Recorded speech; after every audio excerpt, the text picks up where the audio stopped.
Every year, without fail, something shifts. You sleep a little less, but feel more awake. You want to move, to start things, to be around people. Your mood lifts.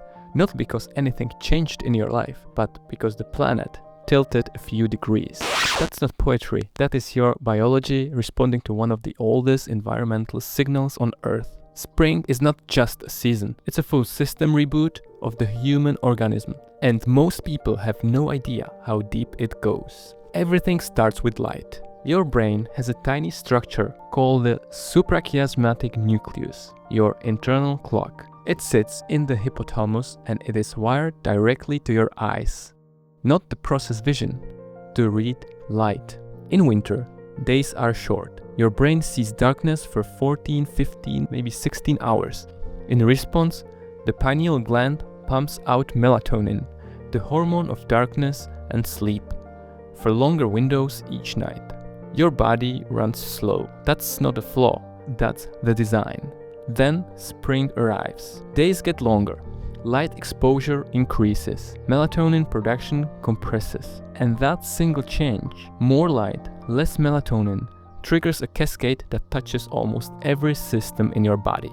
Cortisol is your alertness hormone, and in spring it rises earlier and more cleanly in the morning. You wake up more naturally. The groggy, dragged out mornings of winter start to dissolve. Your serotonin goes up. Sunlight hitting your skin and your retinas stimulates serotonin synthesis. More serotonin means better mood regulation, better impulse control, less anxiety. It's also the precursor to melatonin, meaning your entire sleep-wake chemistry recalibrates. And here's something most people don't know. Light exposure in spring literally changes the size of certain brain regions. Studies on seasonal animals show that the hippocampus, the memory and learning center, grows slightly in spring. Neurogenesis, the birth of new neurons, increases. Spring also shifts your hormonal landscape in a way that's hard to miss once you know it. This drives energy, motivation, physical confidence, competitive drive, and libido. It's not random, it's ancient. It pairs male across thousands of species for competition, territory, and mating. In women, estrogen and its downstream effects shift too. Mood tends to stabilize and improve. Energy increases. Social drive goes up. This is why spring has been associated with sexuality and new relationships across every culture in history. It's not a cultural construct. The culture is reflecting the biology. Your immune system runs differently in winter. In cold months, inflammatory processes ramp up. Some researchers call this a metabolic winter mode. The body prepares for infection, conserves resources, runs a low-grade inflammatory background. That's partly why people feel heavier, stiffer, slower. Inflammation is metabolically expensive and neurologically dulling. Spring reverses much of this. Increased vitamin D synthesis from sunlight, which really kicks in when UV index rises in March and April, is one of the most powerful immune modulators we know of. Vitamin D doesn't just help you absorb calcium. It regulates hundreds of genes. It modulates the immune system away from over-inflammatory and towards adaptive response. Low vitamin D in winter is directly linked to depression, fatigue, weakened immunity, and increased autoimmune activity. The spring bump in sun exposure is, in a very real sense, your body medicine. The energy you feel in spring isn't just hormonal, it's also your inflammatory load dripping. Your body is no longer running hot in the background. Now, this is where it gets interesting. Spring triggers what psychologists call behavioral activation. You start doing things. Your threshold for social engagement changes. You want to be around people. This is real. Studies show people report higher social satisfaction, more spontaneous social activity, and better emotional connection in spring. Partly serotonin, partly the simple fact that being outside in good weather puts you in environments where interactions happen naturally. Spring also has a strong association with novelty seeking. New projects, new relationships, new goals. This is the dopamine system again. It's also tied to something evolutionary. Spring in ancestral environments meant opportunity, new food sources, new mating possibilities. new territory. The brain learned to gear up for exploration during this window.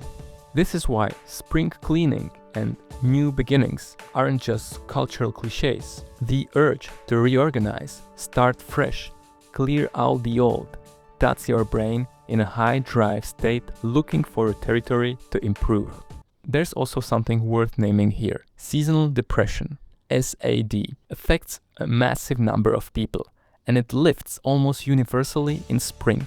But even people without clinical season depression experience a version of winter blunting, reduced motivation, flatter emotion, less creativity. This isn't weakness, it's a thermostat, and spring turns it back up. Here's the bigger question: why does any of this exist? Because for 99% of human history, spring was survival. Winter meant scarcity, cold, limited food, restricted movement. The wise biological strategy was conservation. Sleep more, move less, stay warm, preserve calories. Don't start anything you can't finish before the cold returns. Spring meant abundance.